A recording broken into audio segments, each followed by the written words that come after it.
Kapag ganito ang eksena sa daan, ay nako, kanya-kanya na lang talagang diskarte ang mga drivers ko. At halos magsisenyor na nga sila sa mga ganitong klaseng eksena. Kaya alam na nila kung ano mga diskarting gagawin nila. Dahil kapag wala kang diskarte, sabi ko sa iyo, umaga or gabing-gabi na talaga kami makakauwi. Buti na nga lang itong pinsan ko kahit paano ay natuturuan talaga siya ng mga diskarte ng mga ibang drivers ko. At yan naman talaga ang dapat sa isang tao. Kung may diskarte ka, pwede mo namang i-share, diba? Dahil iba't ibang tao, iba't ibang diskarte. Pasalamat na lang tayo kung meron tayong mga diskarte sa buhay na wala ang iba. At pabiyahe nga po tayo ngayon ng Alfonso, Cavite at marami na po akong vlog dito. Bali, old clients ko po si Ma'am Dali. I-deliver po namin dito yung mga additional orders po nila at saka po aayusin namin yung cortina. So sa mga hindi pa po nakakapanood sa mga vlog ko dito, hanapin nyo lang po sa mga video in-upload ko ng mga nakaraan. Kung hindi nga lang sa traffic, dapat kanina pa talaga kami dumating. Kaya nga maghalos mag-aalas 2 na ng hapon ng mga oras na yan. Yung mga kasama ko nga ang tingin sa aso, fried chicken na. Isa nga rin po ito sa mga magagandang bahay na na-vlog ko. Hindi lang po bahay, pati po kalooban na may-ari ng bahay. At napansin nyo nga yung suot ko dyan, balot na balot ako dahil naniguro na talaga ako. Ito nga pala isa sa mga dineliver namin sa kanila yung lamesa at napansin ko nga yung display, ang kaling naman. Napaka-creative naman ng gumawa nito, shout out! Dahil late lunch na nga po ay pinadiretso muna kami ni Kuya dito sa Dirty Kitchen para mananghalian. At sobrang lakas nga po ng hangin ng mga oras na yan. Buti na nga at ganyan talaga yung suot ko. Napansin ko nga kaagad yung swimming pool nila, sobrang linaw. Nung punta po kasi namin dito na nag-install po kami ng curtain ay hindi po ganyang kalinaw. Pero ngayon, ayan, nalinaw-linaw na at sabi nga ni Kuya, na nagbabantay po ng bahay ay maligo daw kami pero hindi ko kaya maginaw dyan. At kagaya nga po ng dati, walang pagbabago si Kuya, ayan, todo prepare talaga sa pag-aasikaso sa amin sa pagkain. And siya po lahat ang nagluto niya, may inihaw pa. Syempre, hindi mawawala ang tawilis kasi yan po talaga ang mga best dishes dito sa Tagaytay. Ramdam ko rin talaga ang tuwa ni Kuya kapag may bisita dumarating dito. Mag-isa lang po kasi siya dito. Pero bilib ako sa kanya kasi na-maintain niya talaga ang ganda ng bahay, lalong-lalo na yung linis. So, eto na, tara, kain na tayo. Gutom na din ako. Tawilis, inihaw na baboy, inihaw na bangus at may mga kakanin pa. And take note, ayan o yung langka talaga. Dahil nga po mga Bicolano kami at Bicolana, ayan, mas inuna pa talaga namin yung langka. Itsura pa lang talaga, ay naku talaga, matatakam ka na. Alam ko kasi yung luto na masarap, lalo na pagdating sa gata. And thank you so much po Ma'am Dali and kay Kuya Hector sa pag-asikaso sa mga pagkain na to.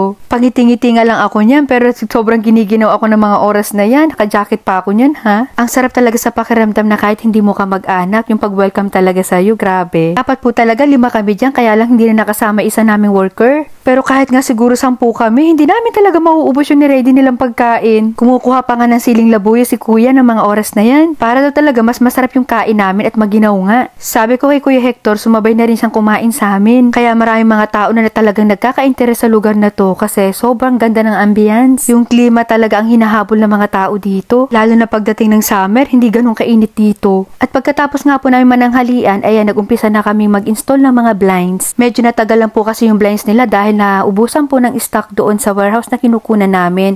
Ito po kasi yung mga bestseller na ikinakabit namin sa mga bahay ninyo. Beige and gray and brown po talaga yung madalas talagang maubos. Yung po kasi mismong kinukunan ng warehouse sa supplier nila sa ibang bansa. Ang minsan wala pong dumarating kaya lahat po talaga naghihintay. Gagamitin na nga ni Habi yung knife na pinasalubog sa kanya ni Madam Sisbeth. Shout out po! Kaya pala namin naayusin yung curtain po dito dahil nung umuulan po ay tumatagos po ang tubig ulan dito sa kanilang bintana. Kaya pinalagyan muna po nila ng sealant. Kaya hindi po talaga naiwasan na naglukot-ulukot po uli yung kortina at nawala po sa line. Anyway, kaya kami nandito para po din ayusin yan. At magsisimula na nga si Paul na mamalansya dyan habang nagkakabit naman po kami ng blinds dito sa taas at saka sa baba. At napakarami na po nilang pinagawa sa amin. Lahat po halos sa mga furnitures po dito ay kami po ang gumawa. Kaya nga po yung engineer na gumawa dito sa bahay nila ay napanood po yung vlog ko dito noon. Kaya kami rin po ang gagawa sa mga bagong project nila ngayon. At abangan nyo na lang po yan sa mga video nga upload ko. Kung interesado po kayo na malaman kung sino po ang gumawa ng bahay nila, ay i-PM nyo lang po ako. At personal ko pong ibibigay sa inyo ang contact number po ni engineer. Or kung ano man po yung mga napapanood nyo po mga vlog ko, i-screenshot nyo lang po para alam ko po kung kaninong page po yung ibibigay ko. Take note, wala po ako nire-recommend na engineer or architect po ha. Kayo na po ang bahalang makipag-usap. At ito nga po yung additional order po sa akin ni Ma'am Dali. Console po na ilalagay namin dito sa second floor. Napanood nga po yan sa mga previous vlog ko kaya nagpagawa din po siya. At shoutout po kay Sir Emil ng Santo Tomas, Batangas. And kay Tita Carmen. Ayan, sa bahay niyo po napanood ni Ma'am Dali. Kaya nabudol ko na naman siya. And marami pa po sa aking umorder niyan. Mga naka-line up nga lang po muna. At ito naman po yung pinakang top niya. Live edge po na acacia wood. Dahan-dahan nga lang yung pag-akyat niyan dahil may kabigatan din po. Naka-fast forward nga lang. At marami po kayong pwedeng ilagay dito chillers. Kanya-kanya na nga lang paandar yan. Kung passionista ka, nasa iyo naman yan. Pero nagbibigay naman po ako ng idea or tips sa mga client ko kung ano yung pwede nilang ilagay. Tulad na lang dito, pwede po dito ang salamin, pwede namang paint, or pwede rin po yung wedding pictures or family pictures po nila. Basta kailangan lang po babagay lang din po doon sa bahay ninyo yung frame na gagamitin ninyo. Dito naman, pwede rin po kayo maglagay dito ng mga stone. Nasa inyo naman po yan kung ano yung bet nyo. Huwag lang po kayo maglalagay ng pictures tapos maglalagay kayo ng candle. Kahit pa sabihin na scented candle po ang ilalagay ninyo, hindi po kasi magandang tingnan. Para sigurado pong hindi gagalaw at baka matumba to, ayan, tinornilyo pa talaga ni Hami yan. At eto na ang final, nalagyan na din. Dahil kung hindi nilagyan, ayan no, may kapitbahay po kasi sila dyan at makikita sila dito sa loob. At itong si Kuya Hector, ayan, tinetest niya na yung kinabit namin na blinds at naglilinis na naman nga siya dyan. Kaya lang chillers, kailangan po uli namin bumalik dito dahil may problema po doon sa bracket na ikinabit namin, nahatak po kasi. Nandyan po sa may bandang kaliwa, ayan, tumabingi po siya dahil nga siguro sa taranta at malakas ang ulan, siyempre iniiwasa na madumihan po yung kortina, lalong-lalo na po yung sipon. Ayan, bumali po yung sa may bandang dulo. Kailangan po uling akyatin niya. Gagamit po uli kami ng scaffolding dyan. Pero try na lang din namin kung kaya po ng hagdanan. Kaya sa mga magpapakabit po ng mga curtain na ganyan po ang kalaki ang bintana ninyo, siguraduhin niyo po talaga na maganda yung pagkakabit po ng sealant or pagkaka-apply. At dito naman sa part na to, ayan, nagplansya-plansya muna dyan si Habi. Tinulungan na talaga niya si Paul. At ito naman pinaka-surprise ko sa kanila na center table. Yung una po kasi bilog yung dinala namin. Kaya lang naliliitan ako. Kaya pinalitan talaga ni Habi. At di nga po alam ng may-ari na ganyan po yung dadalhin namin. Ito po kayo sa basement ng bahay nila. Sabi ko nga sa inyo, napakaganda ng bahay na to, may basement, di ba? Kung may mga hugot ka sa buhay o kaya naman talagang gusto mo lang mag-relax, pwede ka dito. Kahit mag-video okay ka dito, mag-disco-disco ka dito, okay na okay kasi hindi masyadong maririnig sa labas. Wala magpapatay ng kuryente ninyo kung may mga kapitbahay man kayong naiingayan. So, eto na nga, ang ganda. Mas na-match talaga dito sa sofa bed nila. Kahit nga maglagay sila ng mga alak dyan, maglagay sila ng pulutan dyan, kasyang-kasya talaga. At hindi nga ako nagkakamali. Kitang-kitang ebidensya at si Kuya Hector, ayan, sinubukan na talaga niya ilagay yung mga alak dito. Sabi niya, i-unboxing natin yung mga mamahaling alak dito. At lalo nga bumagay sa lamesa. Alam nyo ba, napakamamahal daw ng mga alak na yan. Pero alam nyo, napakarami ko po mga clients na napakarami ng alak pero hindi naman talaga sila manginginom.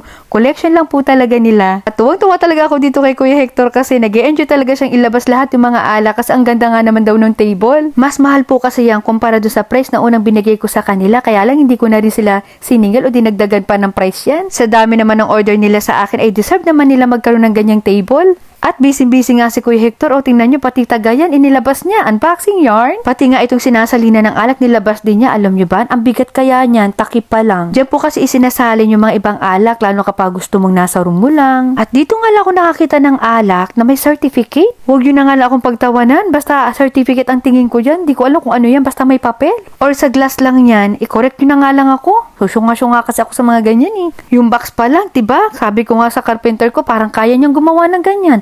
Gawa niya ng box yung mga gin na iniinom niya. Para kunyari, imported din yung iniinom niya, diba? Yung ganyang klase ng box, imposible hindi niya kayang gawin yan. Basta may kahoy na aakma. Pati nga si Habi ay talagang napanganga sa mga alak na na-collection talaga nila dito. John Walkers, hindi ko alam. Basta pinag-uusapan nila na may puti na daw palang ganyan. Ako naman, sakto lang yung hanga ko. Pero kung perfume yan, ay naku, mas hahanga talaga ako. Diba? Yung mga klase ng imported na alak, saka yung mga pabango, halos maghahawig yung mga itsura nila. At eto nga yung mga natira namin pagkain, binalot-balot na talaga ni Kuya Hector at dali na lang daw namin. Dahil wala naman din daw halos kakain yan dahil dalawa nga lang sila sa bahay nila. Malapit lang po kasi yung bahay nila dito. Kaya nga nababantayan po talaga niya na maayos ang bahay. At inatid pa talaga niya kami doon sa labas. Hay nako Kuya Hector talaga. Thank you so much. Pagbalik namin, ibibigay po namin sa iyo ang pangako namin na balat. Isang manipis na higaan po yun. At deserve naman yun ni Kuya Hector. Diyos ko naman sa pag-aasikaso na lang sa amin. Ibibigay ko na nga lagi Kuya Hector yung 7,000. Charot! Char lang. Bigay na lang po namin yun sa iyo. Kaya abangan nyo na lang po yung pagbalik namin dyan ha. 3:30 na nga ng hapon kami nakauwi. At magkita-kisa lang po ulit tayo sa pagbabalik namin dito soon. Sa may mga taong may pangarap, pinaghihirapan po yan, hindi yan hinihintay. Hindi po yan swerte. Pinagpapaguran po yan. At sa mga gusto pong umorder, nasa screen lang po ninyo ang aming contact number. At sa price naman po, pakibasa na lang. Dito po sa amin, mura pero hindi basura. Kaya wag ka ng patumpik-tumpik pa. Subscribe ka na. Bye!